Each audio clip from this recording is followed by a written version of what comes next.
नाम सौरभ है। नमस्ते। मैं एक्सप्रेस क्योर ई क्लिनिक का फाउंडर हूँ और हम लोग एक सीरीज चला रहे हैं वीडियोस की, जिनको हम कह रहे हैं क्योर की कहानियाँ।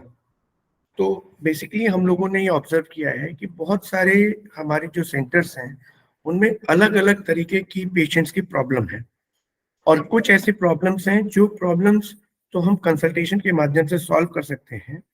कुछ ऐसी प्रॉब्लम्स हैं जो कि इंफ्रास्ट्रक्चर लेवल की प्रॉब्लम्स हैं, या जो आम जनमानस की प्रॉब्लम्स हैं।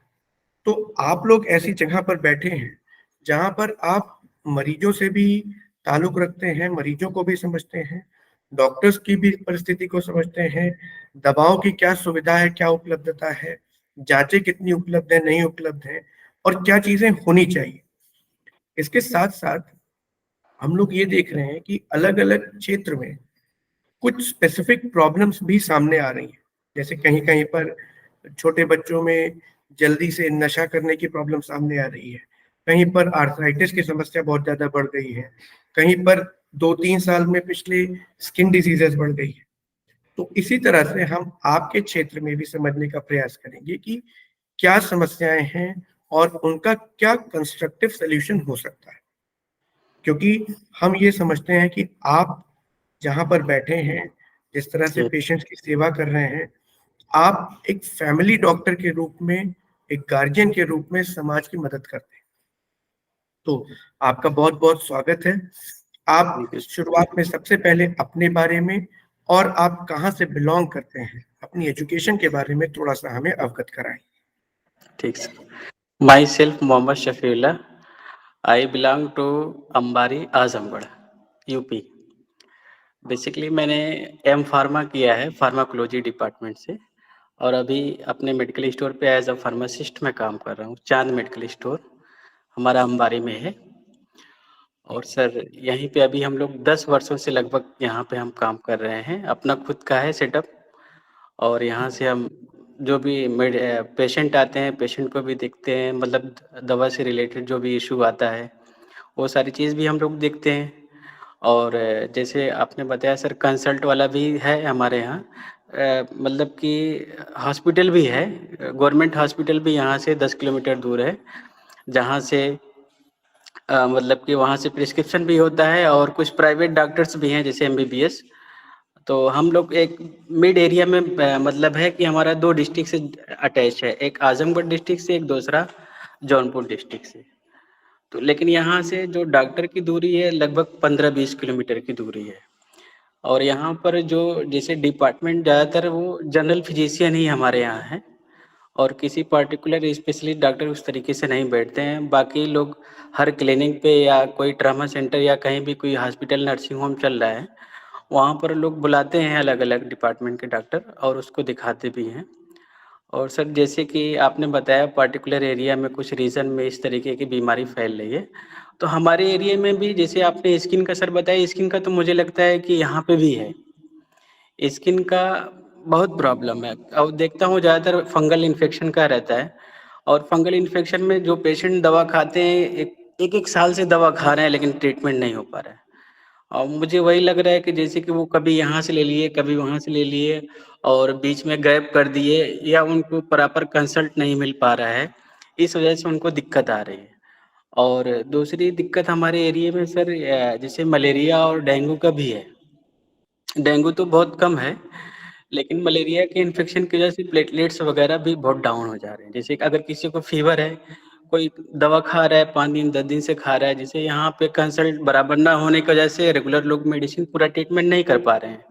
पूरा जो कोर्स होता है, जैसे जो कोर्स होता है उसको महीने भर करना चाहिए, जो भी करना करना चाहिए वो पूरा नहीं कर पा रहे हैं।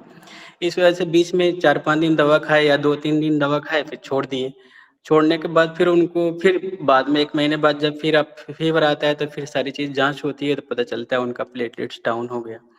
तो प्लेटलेट्स डाउन होने वाले यहाँ पे बहुत ज़्यादा समस्या आ रही है सर यहाँ पर। जी और जी। बाकी हाँ, बाकी हमारे एरिया में जैसे कि आपकी जो क्लिनिक के माध्यम से हमारे जो कार्डियो डिपार्टमेंट के डॉक्टर यहाँ नहीं हैं। जैसे कार्डियक की कोई अगर डिजीज़ आती है उस तरीके की, तो वही जनरल फिजिशियन से ही लोग ट्रीटमेंट कराते हैं। लेकिन आपके एक्सपेयर क्लिनिक से जो है, हम सोचते हैं कि यहाँ पे अच्छी सुविधा दें और लोगों को अच्छे स्पेशलिस्ट डॉक्टर से कंसल्ट कराएँ।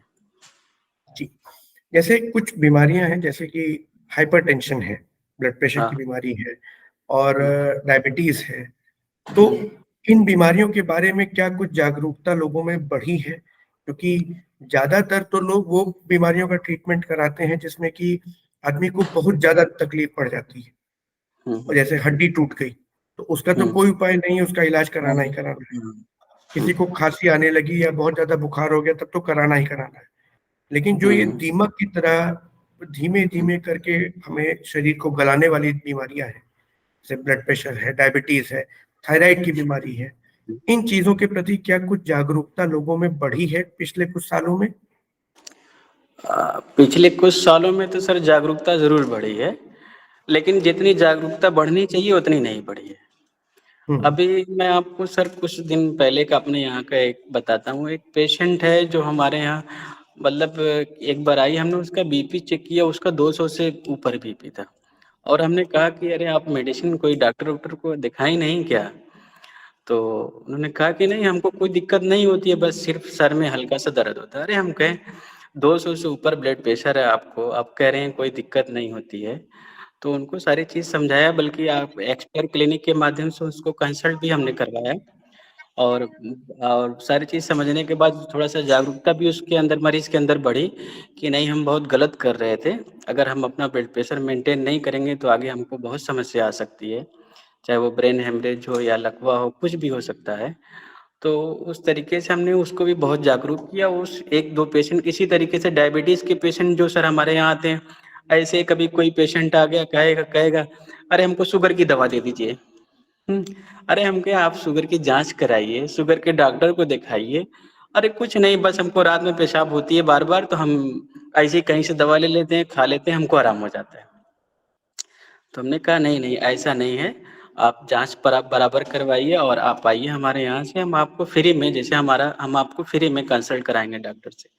और फ्री में कंसल्ट कराया, फिर उसको भी हमने फ्री में कंसल्ट कराया।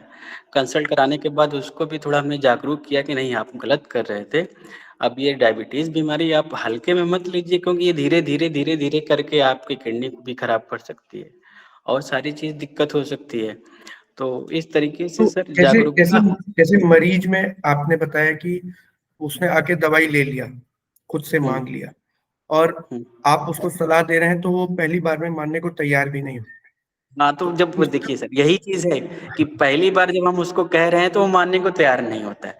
अच्छा, जी। जब उसको हम कहते हैं कि आइए हम आपको अच्छे डॉक्टर से दिखाते हैं, आपको वीडियो जी। कॉल के माध्यम से दिखाते हैं अच्छे डॉक्टर से, जी। तब भी उसको अटपटा लगता है कि अरे पता नहीं कहाँ कॉल लगाएँगे, कैसे दिखाएँगे। तो जी। उसको जब कंसल्ट कराते हैं और अच्छे डॉक्टर से जब एक बार उसकी बातचीत हो जाती है, तब उसको लगता है कि हाँ, हाँ, हमने कहीं दिखाया और अच्छे डॉक्टर को दिखाया। जब वहाँ से प्रिस्क्रिप्शन आता है तो हम भी दिखाते हैं, देखिए आपको ये डॉक्टर देखे हैं, इनकी डिग्री ये चीज़ आपको बताए थे, आप ख़्याल करिए। कहें हाँ, हाँ, तब पेशेंट को लगता है कि हाँ, ये चीज़ है। नहीं तो उससे पहले कि उसको जैसे बहुत ज़्यादा सीरियस नहीं होते हैं पेशेंट, मैं देखा हूँ। शुगर और बीपी को लेके बहुत ज़्यादा सीरियस नहीं होते, क्योंकि ये धीमे-धीमे आप बता रहे थे सर कि धीमे-धीमे दीमक की तरह काम करती है। हुँ, नुकसान करती है। इसीलिए जो है शुगर वाले भी मरीज़ को बहुत ज़्यादा वो नहीं रहता है, लेकिन अब जागरूकता हम लोग फैला रहे हैं, आपके क्लिनिक के माध्यम से भी हम लोग जागरूक कर रहे हैं। और सबसे बड़ी चीज़, जब जैसे पेशेंट यहाँ गाँव एरिया में रहता है, अगर उससे हमने कह दिया कि नहीं आपको कंसल्ट के लिए फीस देना पड़ेगा, तब तो वो थोड़ा डर जाता है कि नहीं, नहीं, नहीं, हम नहीं दिखाएँगे, बल्कि कोई दवा दे दीजिए। हम कह रहे हैं हम दवा नहीं देंगे आपको, आइए हम आपको फ्री में दिखाएँगे। अच्छा, फ्री में दिखाते हैं तो फ्री की वजह से लोगों में ये लगता है कि हाँ, फ्री में दिखा रहे हैं, चलिए दिखा लेते हैं। अब फ्री में दिखाने के बाद तब जाके उनके अंदर और जागरूकता बढ़ती है। ऐसा हमने देखा है सर, और इसको फ़ील भी हो इसको रहा है। और इसको थोड़ा सा और डीपर तरीके से एनालाइज किया जाए अगर, हुँ, तो क्या ऐसा पाया जाएगा कि जैसे मरीज के अंदर बिजनेस को लेके या उसके दोहन को लेके हुँ, एक मन में डर है कि मैं हुँ, अगर दुकान पे गया, क्योंकि मेडिकल स्टोर और जनरल स्टोर में उसके हुँ, मन में शायद कोई फर्क नहीं है सही, कि सही। यहाँ पे कोई पढ़ा लिखा व्यक्ति बैठा है जिसको जानकारी है दवाइयों की, वो दे रहा है, और हुँ, जाके एक बिस्किट खरीदने में अंतर नहीं है। हुँ, और उसको ये हमेशा लगता है कि अगर मैं गया तो मुझे एक्सप्लॉइट ही किया जाएगा, हुँ, मुझे हुँ, बीमारी नहीं भी होगी तब भी मुझे बताएंगे कि बीमारी है। नहीं, ये बात आप सही कह रहे हैं सर। हुँ, कि मरीज़ में इस तरीके का डर रहता है, जैसे अगर वो हमने बताया जब कि आपको शुगर है, आपको बीपी है, आपको अच्छे डॉक्टर के पास जाना चाहिए। तो उनके दिमाग में ये आ जाता है कि अगर हम गए, डॉक्टर को दिखाए तो कम से कम हमारा 5-10 हज़ार रुपया खर्चा होगा। अब गाँव के मरीज़ हैं, गाँव के लोग हैं, इतनी व्यवस्था करने में उनको समस्या आती है। अब वही जो आपने बताया सर दोहन की वजह से, अब लोग सोचते हैं कि हमारा यहीं पे कुछ भी काम हो जाए, हल्के-फुल्के से काम हो जाए, तो हमने सोचा कि जब सर इनको जैसे ये डर भी है कि हम जाएँगे, हमारा शोषण होगा या इसे लगता है कि हमको हमारा ज़्यादा पैसा खर्चा हो जाएगा, कि अभी पूरी जाँच ही में 5-10 हज़ार रुपया चला जाएगा। इस तरीके का भय रहता है मरीज़ के अंदर, इस तरीके का भय तो रहता है। क्या ये भय रियल है या काल्पनिक है कि नहीं, वास्तव नहीं। में मरीज को इस तरह से जो सेक्टर है, हेल्थ सेक्टर है, मेडिकल फ्रेटर्निटी है, उस तरीके से मिसयूज करती है, या क्या मिसयूज़ जनरल फीलिंग क्या है लोगों में? सर मिसयूज़ तो हम नहीं कह सकते हैं क्योंकि अगर कोई भी अगर सर पेशेंट जाता है अगर किसी स्पेशलिस्ट डॉक्टर के पास, तो वो भी पूरा पैथोलॉजिकल रिपोर्ट या पूरा मतलब कि क्या-क्या अभी तक इनको दिक्कत हुई है, सारी जाँच तो कराएँगे ही। लेकिन वो मरीज़ नहीं समझ पाते हैं सर, हैं? मरीज़ नहीं समझ पाते हैं कि डॉक्टर अगर जाँच लिख दिया, सपोज़ आपने जैसे ब्लड प्रेशर है, तो उसको सी पेप्टाइड जैसे ब्लड शुगर है, सी पेप्टाइड लिख दिया और आपका केएफटी करा दिया और सारी चीज़ करा दिया, तो उसको लगेगा कि यार हमारा तो डॉक्टर साहब पहले में 1500 की जाँच करा दिए, हम तो यहीं ₹50 की शुगर की जाँच करा लेते थे।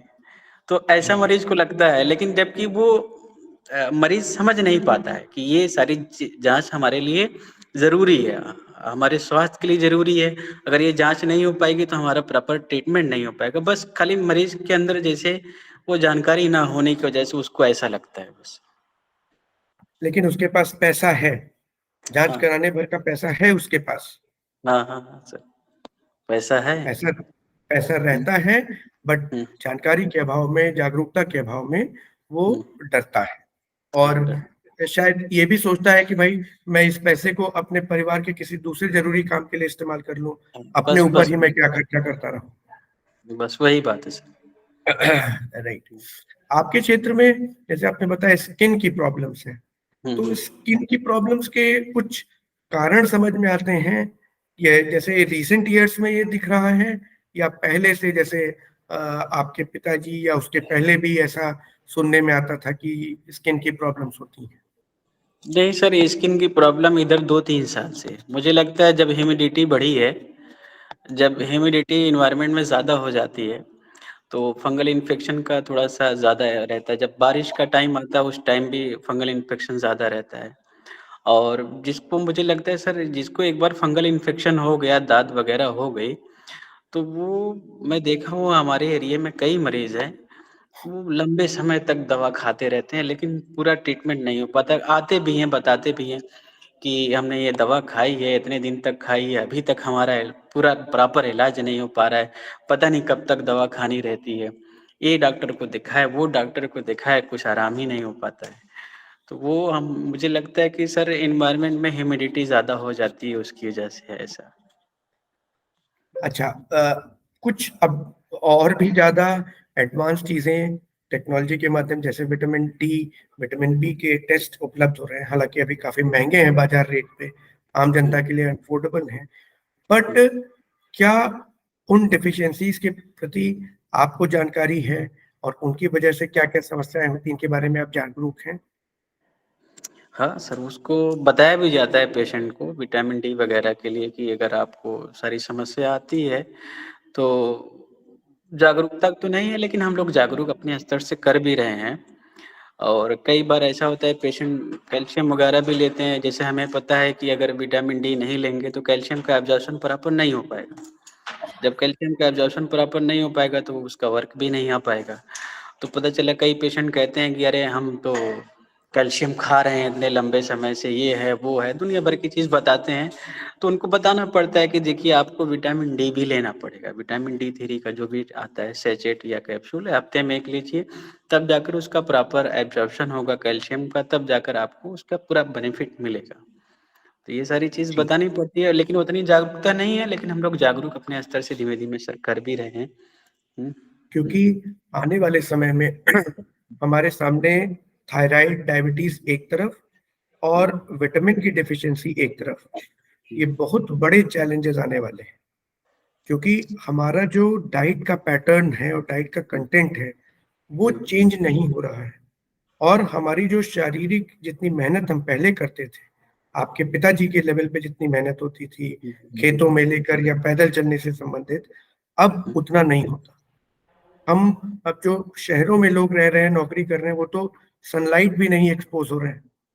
वो सही कह रहे हैं। बिल्कुल ही अपने शरीर को हम कमज़ोर करते चले जा रहे हैं। हुँ, तो आने वाले समय में ये बहुत बड़ी समस्या बन के आने वाली है और स्पेशली जब 70% पॉपुलेशन हमारे देश की गाँव में रहती है और हुँ, उनके लिए केवल 20% डॉक्टर उपलब्ध हैं।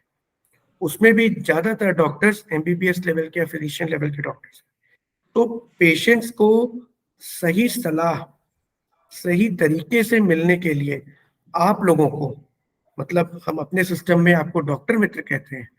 आप डॉक्टर मित्र को ये ज़िम्मेदारी लेनी पड़ेगी और हमें हमारा ये विज़न है एक्सप्रेस क्योर का कि अगर हर घर में एक ऐसा व्यक्ति हो जाए, जो कि सारी बीमारियों के सिम्पटम को केवल आइडेंटिफ़ाई कर सके कि अच्छा, ये हो रहा है मेरी दादी के शरीर में तो इसका मतलब लगभग ये हो सकता है। अगर मेरे बच्चे के शरीर में ये हो रहा है तो इसका मतलब ये हो सकता है। तो अगर हम आइडेंटिफ़ाई कर लेंगे प्रॉब्लम को और हमें संकेत मिलने लगेगा, हिंट मिलेगा, तो हम उसका सॉल्यूशन ढूँढना शुरू करेंगे। सही तो से आप लोगों के माध्यम से हम कंसल्टेशन मरीजों तक पहुँचा रहे हैं और अब इन वीडियोज़ के माध्यम से आपको एक डॉक्टर मित्र के रूप में स्थापित करेंगे, जिससे कि लोग आपके पास केवल बीमारी में ही नहीं, जब उनको कोई सलाह लेनी हो, उनको कोई उनके शरीर में कुछ भी गड़बड़ी हो, वो एक फैमिली डॉक्टर की तरह, फैमिली फिजिशियन की तरह आपसे संपर्क करें।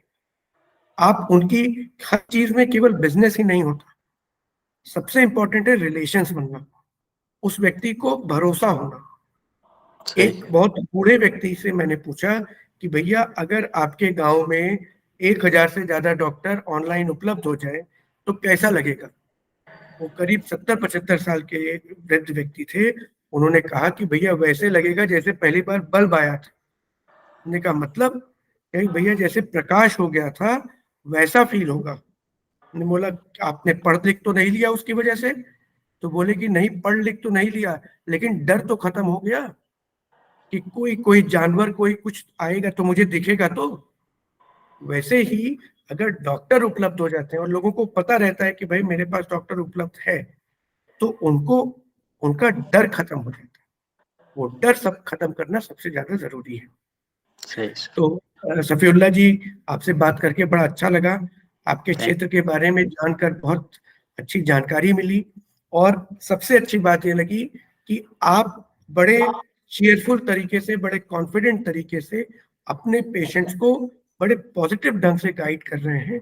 इस चीज़ के लिए बहुत-बहुत धन्यवाद और हमारी शुभकामनाएँ रहेंगी कि आपका ई क्लिनिक और भी अच्छी तरीके से आगे बढ़ता रहे और आप पेशेंट्स को फ्री में कंसल्टेशन उपलब्ध कराते रहिए और अपना बिज़नेस डेवलप करते रहिए। You sir. नमस्कार।